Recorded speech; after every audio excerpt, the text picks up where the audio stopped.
face these following situations. Your child just doesn't eat enough food. The child wastes food which is served on the plate. The child eats really slow. You have to be present at all times feeding the child. Or your child requires a screen in order to have food. If you are facing these challenging situations, it is time for us to understand how do we make our children eat food. There are simple things that you can do. First, plan well. It is very important that you plan the schedule of meal times for your child. Instead of serving one big meal, break the meal into smaller meals.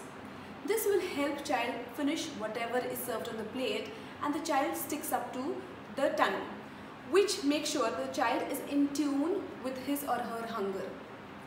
Another important thing that you can do is prior condition the child's mind on what to expect while the child is going to have food.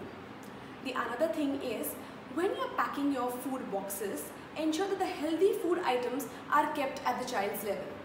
There are higher chances of child consuming healthy when they are at the child's level. The next important thing that you can do is involve the children in the cooking, which means it starts from buying food items. Take the child to the supermarket in order to buy fruits and vegetables. Once the child is at home, involve the child in washing those fruits and vegetables. With the help of a child-friendly knife, you can ask the child to cut the vegetables or fruits.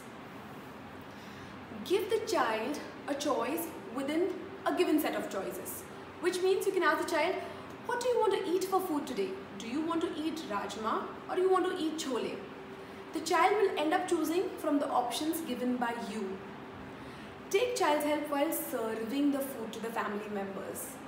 Once a child is involved in the entire cooking and the process, there are higher chances of the child consuming whatever is served on the plate. Another thing that you can do is use a lot of extrinsic motivation because it works for preschoolers.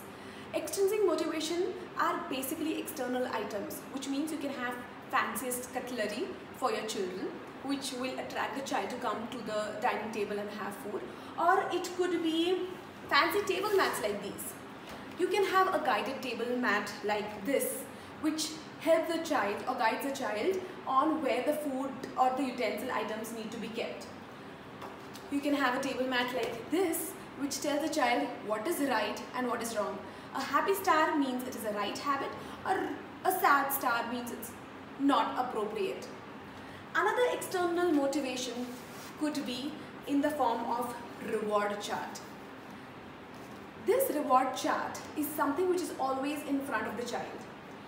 It is divided into 3 categories: 1 star, 2 star and 3 star. Every time a child consumes something from this, the child gets 1 star. The 1 star items are usually what the child likes. The 3 star items are the green leafy vegetables or things which the child would not consume. And the moment the child consumes this, the child will get 3 stars. Such external motivation helps preschoolers. You can get this reward chart in our book, Play on the Go. Apart from that, what you can teach children is to be more mindful of the eating style, which means the attention of the child should be only on the food. It should not be on talking or looking at the screen. The child should have his or her mind on the food that the child is chewing.